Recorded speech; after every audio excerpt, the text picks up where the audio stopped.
Estar bem informado tem um custo. Não estar, custa muito mais. André Ventura e António José Seguros estão na segunda volta. E cada detalhe conta. O palco das eleições é no Observador. Acompanhe passo a passo. Assine hoje o Observador e garanta acesso a todos os artigos, agora com 40 € de desconto. Saiba tudo em observador.pt.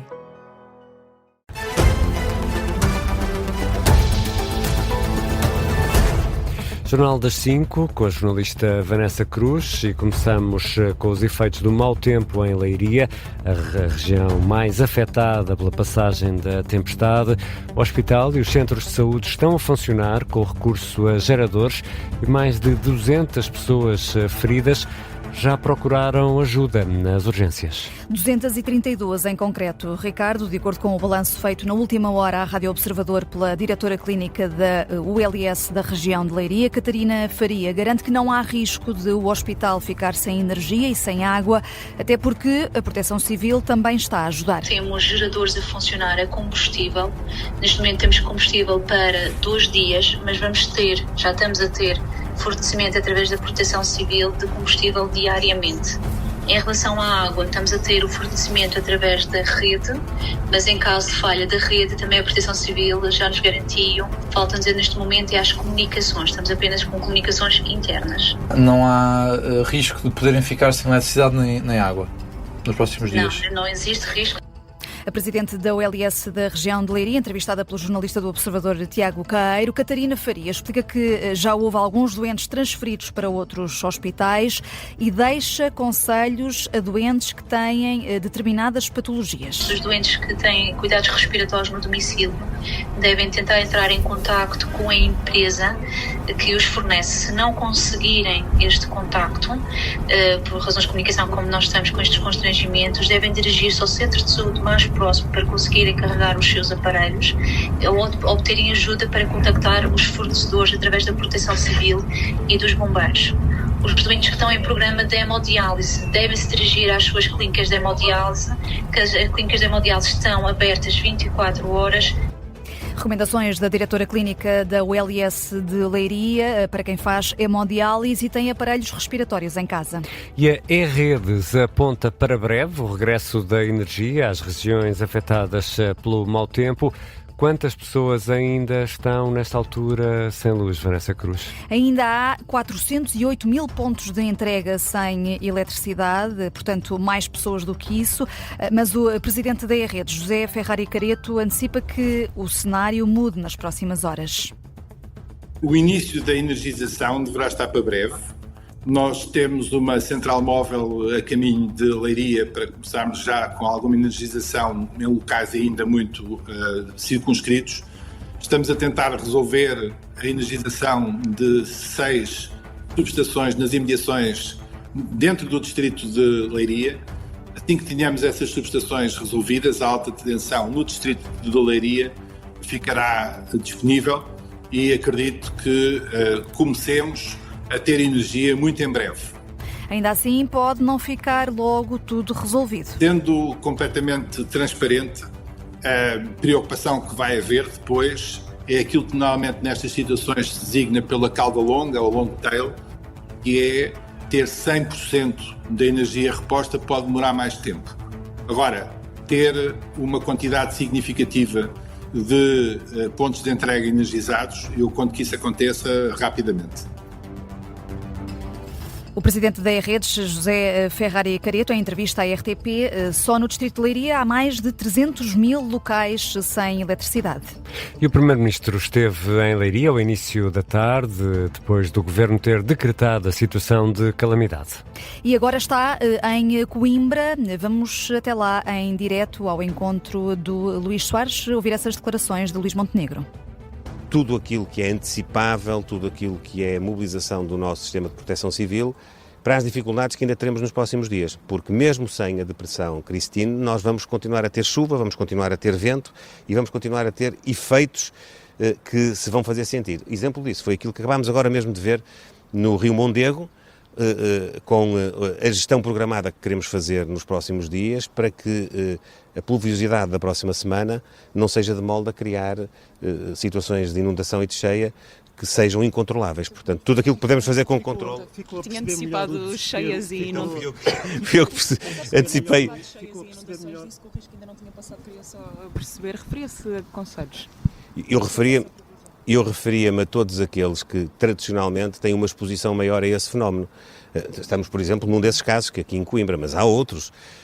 Como sabemos, seja no Ribatejo, seja no Concelho de Águeda, no distrito de Aveiro, em todas as populações ribeirinhas que têm uma especial exposição ao aumento dos caudais e, portanto, à subida dos níveis de água, nós temos de antecipar essa circunstância para tentar diminuir os impactos daquilo que poderá vir a ser inevitável. Eu não estou com isto a querer assustar ninguém, estou com isto apenas a querer, de forma serena, responsável, sensibilizar todos para colaborarmos, para respeitarmos as indicações das autoridades e para podermos, de facto, diminuir aquilo que ainda possa estar diante de nós nos próximos dias. O exemplo que, aliás, estamos aqui a promover em Coimbra, em colaboração estreita com a Câmara Municipal, com a Agência Portuguesa do Ambiente, com, enfim, todas as entidades públicas que têm responsabilidade na área, é precisamente isso, é tentarmos nos próximos dias tomar algumas medidas preventivas, programadas, para tentarmos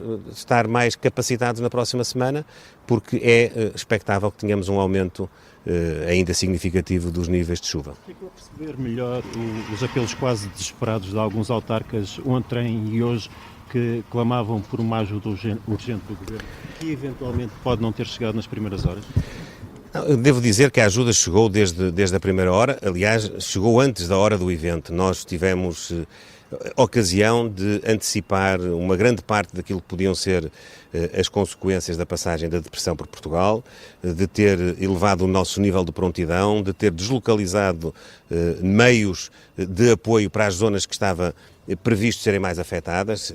Eu até tive a ocasião, a senhora Presidente da Câmara Municipal de Coimbra não me vai levar a mal que eu faça esta inconfidência, até tive a ocasião de saber que ela própria e os responsáveis da Proteção Civil de Coimbra até dormiram na própria Proteção Civil na noite do acontecimento, o que quer dizer que seguiram toda a noite a par e passo a evolução da situação, portanto, e só o fizeram porque ela foi antecipada. Só o fizeram porque, dentro deste funcionamento coordenado de todas as capacidades, a nível local, regional e nacional, nós fizemos o que era possível ser feito. Dito isto, a pergunta direta, não direi que compreendo melhor, compreendo profundamente o grito de alerta que é lançado pelos responsáveis das populações, em particular pelos autarcas, relativamente à necessidade de repor uma situação que é verdadeiramente desafiante e muito difícil de enfrentar, que é não ter comunicações, não ter energia elétrica, em muitos casos não ter também abastecimento de água. Estas três coisas em simultâneo dão, de facto, um panorama que é muito complexo, porque as pessoas ficam impedidas de se relacionarem e de comunicarem. Ora, o que é que nós fizemos? Tentámos também aí antecipar, contactar todas as pessoas através dos avisos, através até dos SMS da Proteção Civil, todas as pessoas antes da ocorrência e após a ocorrência. Estamos a pôr todas as nossas forças no terreno para suprir essa dificuldade, nomeadamente através dos bombeiros, através das forças e serviços de segurança, em particular da GNR, através das Forças Armadas, através das câmaras municipais, dos seus serviços de proteção civil, das instituições, a tentarmos dar a maior tranquilidade possível, sendo certo que não é fácil,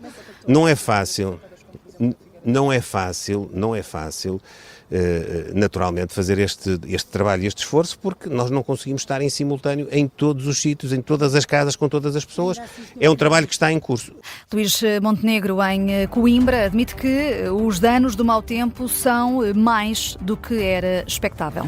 E os candidatos presidenciais têm tido uma abordagem diferente na campanha em relação ao mau tempo. António José Seguro visitou ontem, sem jornalistas, a região de Leiria, admite voltar nos mesmos moldes, num molde mais discreto. André Ventura está precisamente em Leiria hoje, mas em campanha e com jornalistas. Sim, vamos sem demora ao encontro do jornalista do Observador Miguel Viterbo Dias, sendo que Miguel, André Ventura, tem rejeitado estar a aproveitar politicamente os estragos causados pelo mau tempo.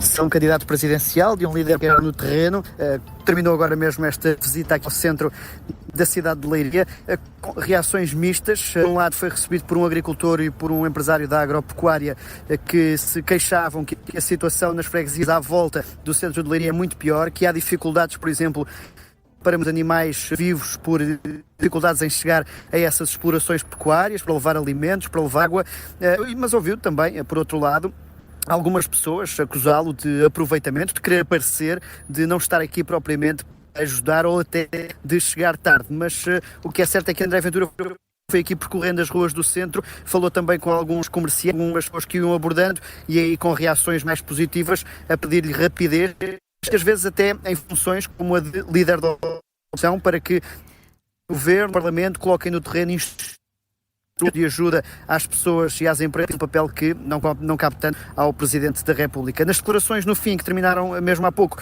André Ventura voltou a frisar que Luís Montenegro se atrasou na resposta que deu a esta catástrofe provocada há tempo.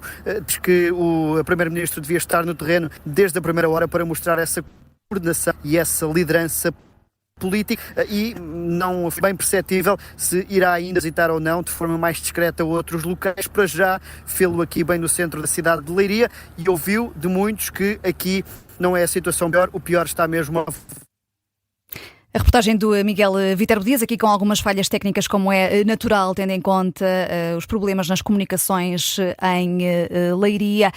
Miguel Viterbo Dias, que está a acompanhar o candidato presidencial, André Ventura. Sim, continua a ser muito difícil comunicar com quem está em Leiria, sobretudo na cidade.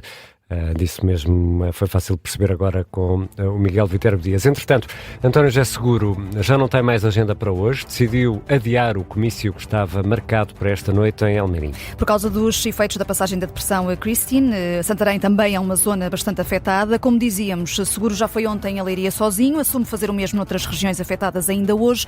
Para o candidato não é a altura de tirar dividendos políticos. Vasco Maldonado Correia. De manhã tinha admitido a possibilidade. À tarde, a hipótese passou a certeza. António José Seguro cancelou o comício que estava previsto para esta noite em Almeirim, por causa do mau tempo no distrito de Santarém. Diz que não podia ser de outra forma. É uma das zonas, digamos, fustigadas e territórios que foram afetados e, portanto, era o mínimo que eu devia fazer. Ontem, Seguro visitou Leiria, mas foi sozinho, sem comunicação social, e dado o número de áreas afetadas, planeia voltar a fazê-lo. É normal que eu mal termina hoje aqui a minha ação de campanha, que agora continuo ao telefone com dirigentes, com autarcas, saber o que é que acontece, e quero ir ao terreno, mas vou sozinho. O candidato não comenta se Marcelo Rebelo de Sousa devia visitar estas regiões. Eu não vou aproveitar este momento para qualquer aproveitamento político. Mas confrontado com a opção de André Ventura, que foi para Leiria com cobertura mediática, aproveita para deixar uma provocação. É uma diferença entre si e André Ventura. Não é a única. Outra das regiões afetadas é a Figueira da Foz. O autarca Santana Lopes lamentou que o governo, ao contrário de Seguro, não o tenha contactado. O candidato diz que se limitou a cumprir um dever. Eu confirmo que falei com o Dr. Pedro Santana Lopes. Eu cumpro o meu dever. Eu faço aquilo que considero que é o meu dever como cidadão e como candidato a Presidente da República. A campanha de António José Seguro, obrigada a mudar de planos por causa do mau tempo, o segundo dia oficial terminou com uma visita à ATEC em Palmela. Reportagem do Vasco Maldonado Correia, que referia aqui essas críticas de Pedro Santana Lopes. No Facebook, o Presidente da Câmara da Figueira da Foz criticou os silêncios dos atuais órgãos de soberania e elogiou esse telefonema e a mensagem que recebeu de António José Seguro. O candidato apoiado pelo PS acaba de resto de receber um apoio de peso para esta segunda volta das presidenciais e é do antigo Presidente da República, António Ramalho Yanes. Diz que se identifica no pensamento democrático que tem António José Seguro e partilha o entendimento sobre competências e o exercício da função de chefe de Estado. E Vanessa, ficam ainda mais algumas notas, porque estamos prestes ao arranque do Conselho de Ministros, que está agendado para daqui a pouco, e deve ficar também marcado pela situação de mau tempo. Sim, esse ponto de situação do Governo estava previsto para as 4h30 da tarde, mas entretanto ainda não arrancou, sendo que além da questão da situação de calamidade, o Governo também pode falar sobre o apoio que foi anunciado hoje para agricultores afetados pelo mau tempo. E é quanto? As taxas podem chegar aos 100%. A medida foi anunciada pelo Ministério da Agricultura, aponta para um intervalo entre 5.000 e 400.000 euros, dependendo dos casos. Os formulários para as declarações de prejuízos estão disponíveis nos sites das CCDR, as Comissões de Coordenação e Desenvolvimento Regional. Várias equipas estão também no terreno a fazer uma primeira avaliação dos estragos. E voltamos a atualizar as notícias às 5h30 com a Vanessa Cruz.